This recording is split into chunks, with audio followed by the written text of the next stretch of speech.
Welcome back from the break. I'm Spandan and I'll be the session chair for the evening session. We at STCS are extremely pleased to have Robert Andrews for the first talk of the session. He's currently a postdoc fellow at Waterloo. With further ado, I would request Robert to begin. Thank you. All right. Yeah, thanks for the introduction, and thanks very much to the organizers for giving me a slot here. I've been visiting TAFR last week. This week, it's been a really wonderful experience. So today I want to tell you about some work of mine on pseudorandomness in the context of algebraic complexity theory, and sort of looking at some pseudorandom construction problems with a bit of a different lens than we've typically looked at them. So since algebraic complexity is not exactly an area that everyone's familiar with, I want to spend some time going over, what are the basic objects that we're working with? What are the interesting problems? Why do we care about them? So the main model of computation that we work with in algebraic complexity are these objects called algebraic circuits. So just like Boolean circuits are a model of computing Boolean functions, they're circuits that were built out of and, or, and not gates. Algebraic circuits are a model of computing polynomials. These are circuits built out of addition and multiplication gates, and they compute polynomials in the natural way. So these circuits take as input either rational, real, complex numbers, or you can think of the inputs as formal variables, and they output a polynomial, either a polynomial function of the inputs, or you can think of this as a formal polynomial, some syntactic combination of the nomials. So for example, the circuit on this slide here, the bottom left gate is going to compute the polynomial x plus y, the bottom right gate computes x minus y, and the top gate computes their product, which is x squared minus y squared.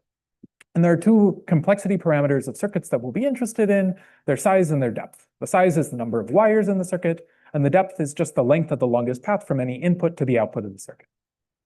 So this is the model of computation. These are the objects we're working with. And the algorithmic problem I want to tell you about today is this problem called polynomial identity testing.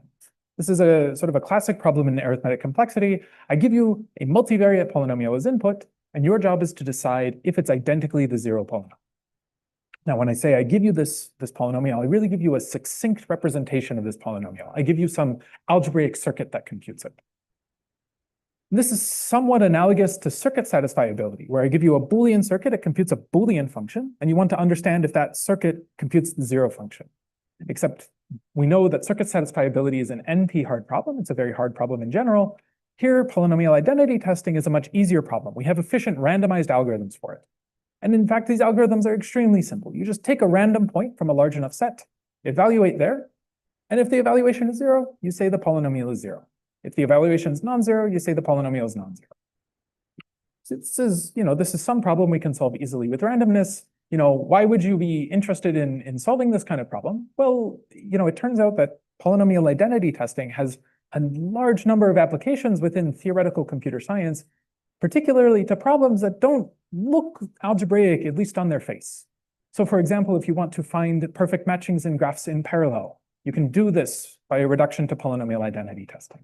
It's also connected to testing primality of integers. This connection was a key ingredient in the deterministic primality testing algorithm of Agrawal, Kayal, and Saxena. And finally, it has applications to problems that do have an algebraic flavor, like factoring polynomials. So this is a really nice problem. It has many applications. We're interested in solving it. And really, we're interested in finding deterministic algorithms for it. And in some sense, this is like an algebraic version of the P versus BPP problem. In an empirical sense, polynomial identity testing is somehow complete for like algebraic RP or algebraic BPP. There's no precise definition of this. But if you have a randomized algorithm that's using its randomness in some, quote unquote, algebraic way, it's often to solve instances of PIT. So, this is not just one de-randomization problem, it's really sort of a big class of de-randomization problems that are quite important. So how are we going to design, deterministic algorithms for this problem? We often try to construct a pseudorandom object called a hitting set generator. And these are really the main objects at the center of this work and at this talk. So what are we interested in? So say we have some class script C of polynomials that we're interested in testing. And you should think of these as bounded complexity polynomials. Maybe they have small circuits, maybe they're sparse polynomials, maybe low degree, some bound on their complexity. And we're interested in testing only polynomials with this complexity bound. So what are we going to do? Well, we're going to build something called a heading set generator. So what is this object? It's going to be a map that takes L variables to N variables. And we call this a heading set generator for the class script C if the following property holds. For every polynomial f from the class that we're interested in, either that polynomial is identically 0 exactly when its composition with the generator is 0. So you can think of this generator as doing one of two things. Either it's taking some n-variate problem and reducing it to now a problem on L variables. So we're reducing the number of variables in the problem. Or you could think of this as somehow taking L truly random values and stretching them to N pseudorandom values. Now, there are two parameters of generators that we often care about, the seed length and the degree of the generator. The seed length is just the number of inputs to the generator. It's like the number of truly random values you need. And the degree is, well, just all of these outputs of the generator. These are polynomials themselves. They have some degree. We're interested in keeping track of that bound. So how do you use these objects to design deterministic algorithms? Well, there's kind of a straightforward recipe. So I want to tell you what that recipe is so you understand how the parameters play into this. So say we have some class script C we're interested in testing, and we have a generator for this class. There are two algorithms we can run. The first is some brute force test where I take a polynomial from this class, I evaluate it at many points, and eventually I've evaluated it at so many points, I know whether it's 0 or non-zero. And the running time of this algorithm scales something like, well, the number of evaluations we need is like degree raised to number of variables. So in general, this is an exponential time algorithm. This isn't so good. But if we have a generator, we have a second algorithm we could run, which is we instead take our polynomial, compose with the generator, and test the composition by brute force. And again, the running time here scales like degree raised to number of variables. But now the degree is the product of the degrees of whatever we're testing and the generator. The number of variables is L, the seed length. So in particular, if we could design one of these generators where the degree is not too large, you can efficiently compute the generator, and the seed length L is much smaller than N. Then you've made progress, because really the most important parameter here is L, this seed. Right? That's really governs the running time of your algorithm. So often, when you're designing these objects for particular special cases of this problem, you're really interested in completely minimizing the seed length, keeping all the other parameters reasonable. This is really the main goal in this derandomization literature. And in this talk, I want to tell you about some work that focuses on a different setting of parameters, where instead we're interested in the complexity of the generator itself as a first-class concern. And then we try to keep all the other parameters non-trivial as a start. Ideally, you'd like to make them as good as possible. But really, anything non-trivial we're happy with as a starting point. Now, why do this, right? If you're interested in minimizing the complexity of the generator, this isn't necessarily something that has an application to derandomization. So why would you be interested in this in the first place? And the answer is, there are a few answers. One is, I just think this is a really nice question that is relatively unexplored in the algebraic complexity and pseudorandomness literature. And it's really unfortunate. It's 2025. Everything is an ad now, and this talk is an ad. I want to convince that some people in the audience that this is an interesting problem. Maybe think about it, work on it, find connections to your own area. The other reason you might be interested in this is there are similar questions you can ask in Boolean complexity. Can you find low complexity constructions of PRGs or one-way functions? And those have answers. Those have, we have nice constructions of these objects under assumptions.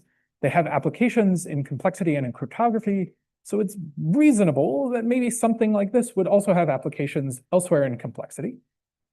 And then, there are some more technical connections to algebraic proof complexity and some superficial connection to this theory of algebraic natural proofs. I won't really talk about either of these, but if you're interested, I'd be happy to talk more after. Okay, so let me tell you some theorem statements. I want to tell you about the main contribution from this work. And to do this, I have to tell you fix some class of circuits that we're interested in testing. So the model class that I'm going to use for this talk are these low depth circuits. So we're interested in hitting circuits of depth delta, where delta is your favorite constant. Think 3, 5, 10, a million, but some constant. And circuits of polynomial size. And the reason for looking at this class of circuits is I can just give you unconditional theorems. I don't need to state any assumptions. So I'll tell you about some prior work and then what this work gives. So I'll tell you about 3 different generators, and I'll tell you, what is their seed length, degree, and the complexity of the generator, so you can compare the parameters. So the first generator that works for this class of circuits was designed several years ago by Limaya, Srinivasan, and Tavanas in this work proving lower bounds for these bounded depth arithmetic circuits. And this was, an amazing result. It has this really nice application to derandomization, where you get a generator whose seed length is like n to the epsilon, where epsilon is your favorite constant. Again, you should think of epsilon as maybe 0.1, 0.01, something like that. It has degree log n over log n, so pretty small degree. But the complexity of the generator was somewhat high. It's sort of, you can compute it in about the same bound as whatever polynomials you're trying to test. You can compute this generator using circuits of polynomial size and depth delta. And for some technical reason, the way this generator is, built and analyzed, really this coupling here is sort of inherent, that if you want to hit circuits of large complexity, you need that same complexity built into the generator. Then there was some later work by myself and Michael Forbes where we improved some parameters of the generator. So the seed length is still n to the epsilon. The degree now improves to 1 over epsilon, so some constant degree. But what's really interesting to me is the complexity of this generator is now decoupled from the kind of circuits that you're trying to hit. Now you have a generator where every output can be computed by circuits of sub-polynomial size and depth, which is like log 1 over epsilon. So this is every output can be computed in the size. Of course, there are n outputs. So computing the whole thing, you add an extra factor n here. And then actually in work by Neeraj Kayal from 2009, it's implicit in his work, he also gives a construction of a generator with very different parameters. There, the seed length is like n minus n to the power 1 minus epsilon. So this really has some sublinear additive stretch. So the seed length is really not good. You wouldn't use this for derandomization. But it turns out that the other parameters are really amazing. You get a generator where every output has degree 2, and in fact, every output is computable by a constant size formula. Something really small complexity. And this work really gives a different construction and a different proof of a generator with the same kind of parameters. So you might ask, well, what's going on here? We have already known this theorem statement for something like 16 years. And it's difficult in this amount of time to say what sort of the contribution of this different construction is. But I'll just say that it has to do with this connection to proof complexity. And if you're interested more in that, again, happy to talk about that offline. But I want to give you a flavor, just flash what the construction looks like, because I think it's a very nice construction in its own right. It just seems to look very cool. And maybe I'll say one sentence, Kayal's proof is kind of information theoretic, to stretch the analogy, whereas this proof has more to do with the actual, it's actually complexity theoretic. There's some circuit complexity lower bound that goes somewhere into the proof. Yeah. No, so it would be like 2 gates. If 3 wires, so you have 3 inputs, there's like 1 gate and then another gate on top of that. Yeah. Okay, so let's warm up. Let's just make things really simple. Say you want to hit depth 3 circuits with some non-trivial seed length. It turns out there's a very simple generator that works for this. What can you do? You can take your n-1 variables as input, repeat them in the output, and then append the determinant of those variables as the last output. So you regard these as some square root, some square matrix of size root n-1. It's a theorem that this generator construction will hit polynomial size depth 3 circuits. I'm not going to tell you the proof, just let's take this as a basic idea. We needed 1 bit of stretch, we got it. But now the issue is, this is actually a very high complexity generator. You have to compute a large determinant as part of the output. So how can you improve the complexity? And the idea in this work is really you can replace this determinant, which is some very complicated thing, by a collection of extremely low complexity polynomials that encode a computation of the determinant. And somehow those still maintain the pseudorandom properties that the determinant itself has.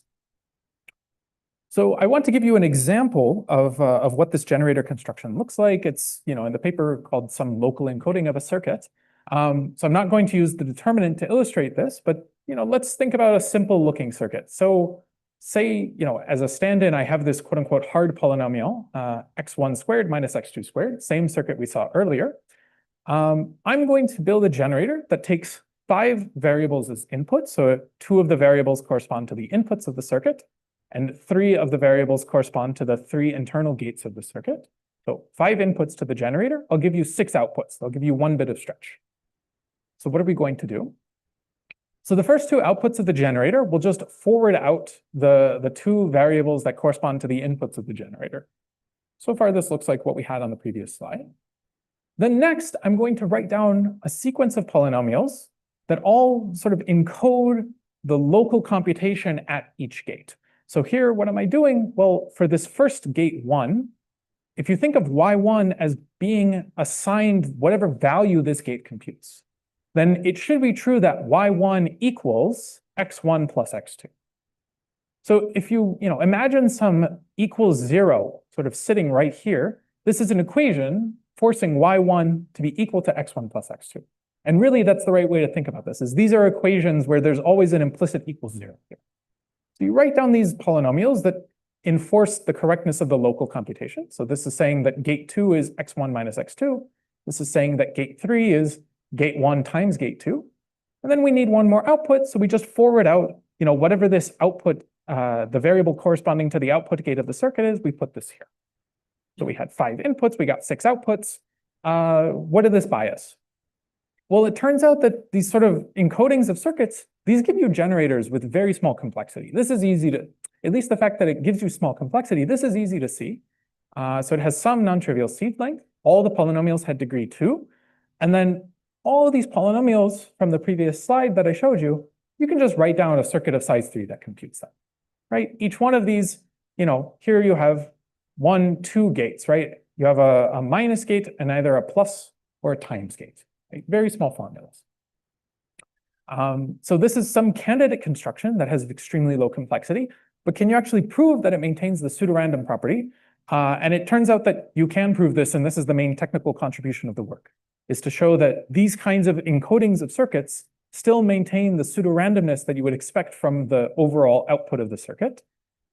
So in particular, if you started with a circuit that computes the determinant, you would get a generator that hits constant depth circuits of polynomial size.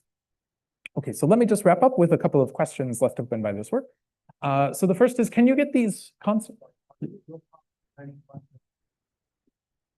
Yeah, so how do you do that? Take your output, you want n bits of output. Break it into blocks of size n power epsilon, and do 1 bit of stretch in each block independently. Yeah. Good. Okay, so just to wrap up, some open questions left by this work. This construction requires your hard function to sort of come from some family of polynomials that had small circuits. And in particular, you can show that this kind of construction will never give you a generator that actually hits polynomial size circuits themselves. So is there some way that you could find a different low complexity construction that hits algebraic circuits? I think this is a really nice problem. I think it would also be really nice to understand what the parameter space is here. Can you get better seed length? Are there some barriers to improving the seed length in some regime of parameters? And finally, there's, again, this connection to proof complexity. I'll just say for anyone who knows what these words mean, can you prove lower bounds for restricted subsystems of the ideal proof system, where you're proving lower bounds for systems of polynomial equations that encode 3 CNF formulas? And it's really important that you're actually working with a 3 CNF here, not just some arbitrary system of polynomials. So that's all I wanted to say. Thank you so much.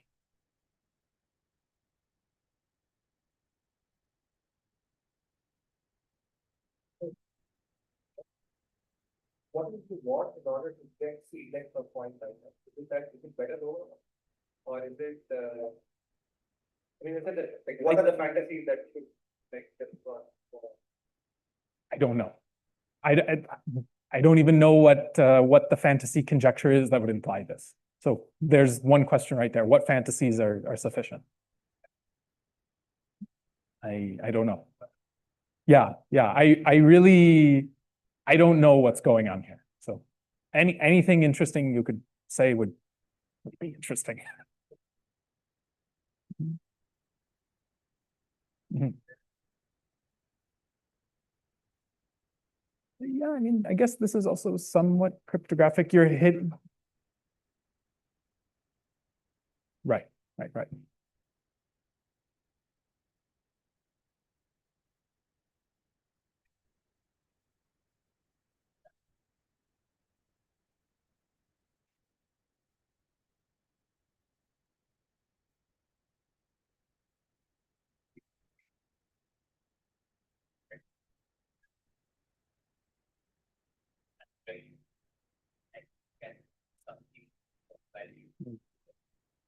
I see. Let's talk about this after. Any more questions? Expand.